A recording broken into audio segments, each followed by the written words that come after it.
Welcome to my YouTube channel. I am your tutor Megha Gupta. आज का हमारा टॉपिक है ETC, that is called electron transport chain. Okay, ये basically आपका biochemistry का टॉपिक है, ठीक है, बी फार्मा फर्स्ट ईयर का। तो let's talk about ETC। ETC की है क्या? Electron transport chain. जैसे कि आपको नाम ही इंडिकेट कर रहा है कि यानी ये किस फॉर्म में हो रहा है, चेन की फॉर्म में एक साइक्लिंग चल रही है आपकी, ठीक है। और क्या ट्रांसपोर्ट हो रहा है या फिर क्या हो रहा है, ट्रांसफ़र हो रहा है इलेक्ट्रॉन्स, ठीक है। नंबर ऑफ इलेक्ट्रॉन्स क्या हो रहे हैं, ट्रांसपोर्ट हो रहे हैं चेन की फॉर्म में, दैट इज कॉल्ड ETC, ठीक है। यानी वो क्या है, चेन ऑफ एंजाइम्स। और होती कहाँ पर है ETC की cycle? Located in the inner mitochondrial membrane, ठीक है। माइटोकॉन्ड्रिया की जो इनर माइटोकॉन्ड्रियल मेम्ब्रेन है वहाँ पे ETC आपकी लोकेटेड है, मतलब ETC की जो साइकिल है वहाँ पर होती है। Main source of energy in the aerobic pathway. ETC क्या है? मेन सोर्स ऑफ एनर्जी है एरोबिक पाथवे के लिए। अब जैसे ये माइटोकॉन्ड्रिया का स्ट्रक्चर है आपका, ठीक है, तो ये क्या है आपकी outer mitochondrial membrane. This is the outer mitochondrial membrane, ठीक है। Then this is the inner mitochondrial membrane, ठीक है। और इन दोनों मेम्ब्रेन के बीच का जो स्पेस है ये वाला, ठीक है, this is called the inter membrane space. और जो इनर माइटोकॉन्ड्रियल मेम्ब्रेन के अंदर है उसको हम क्या बोलते हैं, मैट्रिक्स। क्या बोलते हैं? मैट्रिक्स। इतना समझ में आया? Next is how this proceed. अगर आप ये देखें कि इनर जो माइटोकॉन्ड्रिया, जैसे एक बार बना देती हूँ मैं यहाँ पे, ये this is the outer mitochondrial membrane, this is the inner mitochondrial membrane, this is the inter membrane space and this is the matrix, ठीक है, ठीक है। अब आप अगर इनको शॉर्ट में देखें, सपोज हमने बस इस पर्टिकुलर को एनलार्ज करना है एरिया को, तो हमारी साइकिल इस तरीके की होती है, ठीक है। तो ये OMM क्या है, आउटर माइटोकॉन्ड्रियल मेम्ब्रेन, IMM क्या है, इनर माइटोकॉन्ड्रियल मेम्ब्रेन, और IMS क्या है, इंटर मेम्ब्रेन स्पेस, ठीक है। अब हो कहाँ रही है ETC की साइकिल? IMM पर, यानी इनर माइटोकॉन्ड्रियल मेम्ब्रेन पर, ठीक है। अब आपने दो साइकिल्स पढ़ी होंगी, क्रेब साइकिल और बीटा ऑक्सीडेशन, ठीक है। दोनों, क्रेब साइकिल आपको क्या देती है, NADH की फॉर्मेशन, बीटा ऑक्सीडेशन से आप FADH2 का फॉर्मेशन करते हैं, ठीक है। इन दोनों से हमें क्या मिले हैं, इलेक्ट्रॉन्स, ठीक है। अब ये इलेक्ट्रॉन्स जाएंगे किसके अंदर, कॉम्प्लेक्सेस के अंदर। जो ETC की जो साइकिल है ये 4 कॉम्प्लेक्स में आपकी रन करती है, क्योंकि अभी हमने पढ़ा कि चेन फॉर्म में होती है, ठीक है। चेन कैसे है, 1 complex to second, second to third, third to fourth, ठीक है। हमारे इनके अंदर क्या इन्वेस्ट होते हैं, हाइड्रोजन आयंस। क्या इन्वेस्ट होते हैं, हाइड्रोजन आयंस बेसिकली जेनरेट होते हैं। क्या होते हैं, जेनरेट होते हैं, ठीक है। तो आपके इलेक्ट्रॉन्स जो हैं सबसे पहले किस में जाएंगे, कॉम्प्लेक्स 1 में जाएंगे। वो कैसे जाएंगे अभी हम फर्दरली उसको डिस्कस करेंगे। पहले ये बहुत ही शॉर्ट ब्यौरा है कि आपको आइडिया लग जाए। इलेक्ट्रॉन्स कहाँ जाएंगे, हमारे कॉम्प्लेक्सेस के अंदर जाएंगे। कॉम्प्लेक्स फर्स्ट पहले रिसीव करेगा, वो हाइड्रोजन आयंस को जनरेट करेगा।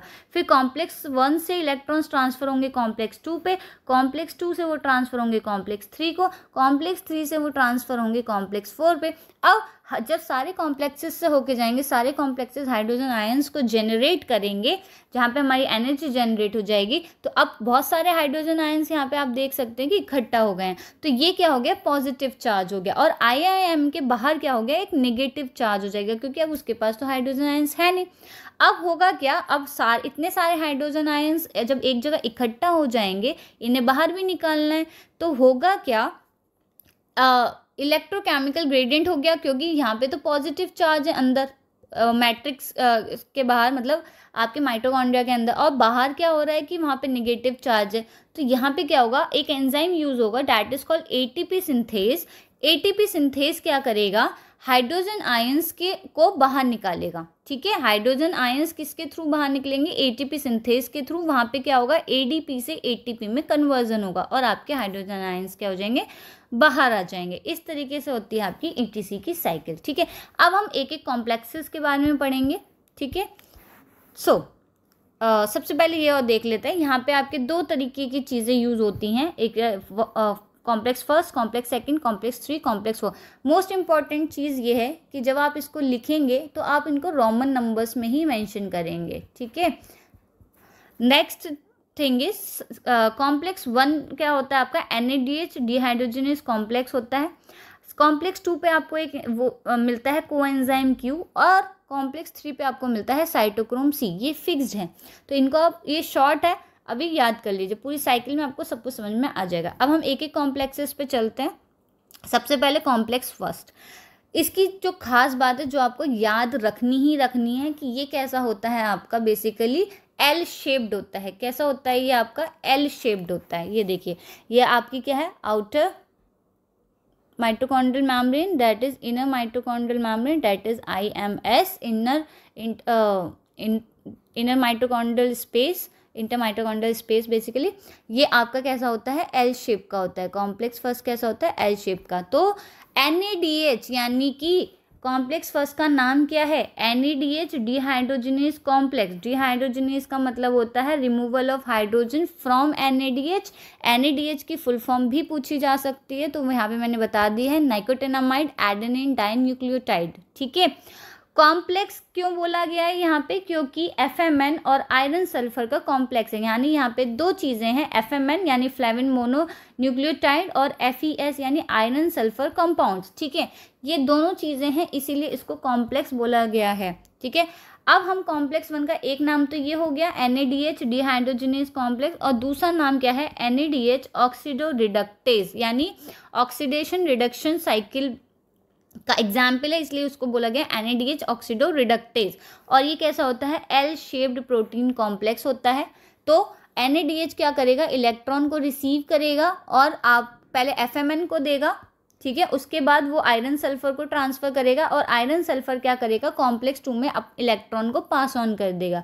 This is all about the complex 1 of ETC। Clear?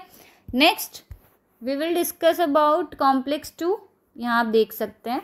ठीक है, कॉम्प्लेक्स 2 का नाम क्या है? सबसे पहले succinate dehydrogenase complex. Dehydrogenase again क्यों? Removal of hydrogen ion. ठीक है, अब होगा क्या यहाँ पे? ये हाइड्रोजन रिमूव होगा तो सक्सिनेट से रिमूव होके वो किस में जाएगा? फ्यूमरेट में। यानी यहाँ पे हमें दो चीज़ें पता चल रही है। पहली चीज़ रिमूवल ऑफ हाइड्रोजन, ठीक है, दूसरी चीज़ सक्सिनेट से फ्यूमरेट में कन्वर्जन, जो आपने क्रेब साइकिल में भी देखा है। जैसा कि क्रेब साइकिल में होता है ना, सक्सिनेट से फ्यूमरेट में वो कन्वर्ट हो जाता है, वही होना है। ठीक है, यहाँ पे कॉम्प्लेक्स किसका है? आयरन सल्फर क्लस्टर का कॉम्प्लेक्स है। किसका है? आयरन और सल्फर क्लस्टर्स का कॉम्प्लेक्स है। ठीक है, यहाँ पे आपका फॉर्मेशन होता है FADH2 का, यानी कॉम्प्लेक्स 2 क्या फॉर्म कर रहा है? FADH2, जो क्या करेगा? प्रोड्यूस होगा। ठीक है, प्रोड्यूस होने के बाद वो इलेक्ट्रॉन को ट्रांसफर कर देगा इनटू द कॉम्प्लेक्स 3rd। ठीक, किसमें? कॉम्प्लेक्स 3rd में वो क्या कर देगा? ट्रांसफर कर देगा, इलेक्ट्रॉन को डोनेट कर देगा। Next we will talk about the complex 3। Complex 3 में क्या होता है आपका? यहाँ पे सबसे इंपॉर्टेंट चीज, इसका नाम पहले साइटोक्रोम रिडक्टेज। क्या बोल रहे हैं हम इसको? Cytochrome reductase. और क्या बोल सकते हैं? Q cytochrome, C oxido reductase. बहुत इंपॉर्टेंट नाम है। ठीक है, ये याद हो गया। तीसरी इंपॉर्टेंट चीज, यहाँ पे 3 साइटोक्रोम होते हैं, cytochrome C1, cytochrome B, cytochrome C। अब जो आपको कॉम्प्लेक्स 2 से इलेक्ट्रॉन रिसीव हुआ, ये इलेक्ट्रॉन कहाँ ट्रांसफर होगा? इन तीनों साइटोक्रोम्स में जाकर साइटोक्रोम C रिसीव करेगा, और ये ट्रांसपोर्ट करेगा इलेक्ट्रॉन को कॉम्प्लेक्स 4 में। ठीक है, साइटोक्रोम क्या होता है? ये हीम कॉम्प्लेक्स होता है, जो आयरन कोर का होता है। ठीक है, हीम कॉम्प्लेक्स इसके अंदर होता है, हीम का कॉम्प्लेक्स होता है, आयरन कोर का होता है। ठीक है, अब ये हमें बस इंपॉर्टेंट चीज़ क्या है? कॉम्प्लेक्स चीज़ है, साइटोक्रोम से याद रखना। 3 साइटोक्रोम है, साइटोक्रोम C1, साइटोक्रोम B और साइटोक्रोम C। ठीक है, आपका जो इलेक्ट्रॉन रिसीव होगा वो यहाँ से ट्रांसफर होता हुआ लास्ट में साइटोक्रोम C जो है उसको रिसीव करेगा। ठीक है, उसको रिसीव करेगा और इलेक्ट्रॉन को कॉम्प्लेक्स 4 में ट्रांसफर कर देगा। Clear? Now let's talk about the complex 4। Complex 4 को बोला जाता है साइटोक्रोम C ऑक्सीडेज। वहाँ पे भी क्या होता है? आपके haem and copper containing complex होता है। ठीक है, क्योंकि साइटोक्रोम आ गया। साइटोक्रोम C ने जो कॉम्प्लेक्स 3rd का था वो क्या करेगा? इलेक्ट्रॉन को ट्रांसफर कर देगा इनटू द कॉम्प्लेक्स 4। ठीक है, तो यहाँ पे आपका जो इलेक्ट्रॉन है ऑक्सीडाइज हो जाएंगे, यहाँ पे क्या हो जाएगा, वाटर का फॉर्मेशन हो जाएगा, आपका वाटर फॉर्मेशन हो जाएगा, तो आपके हाइड्रोजन आयंस और बन जाएंगे। ये एक छोटा सा है कि आपके अलग अलग कॉम्प्लेक्सेस का क्या रोल है, ठीक है।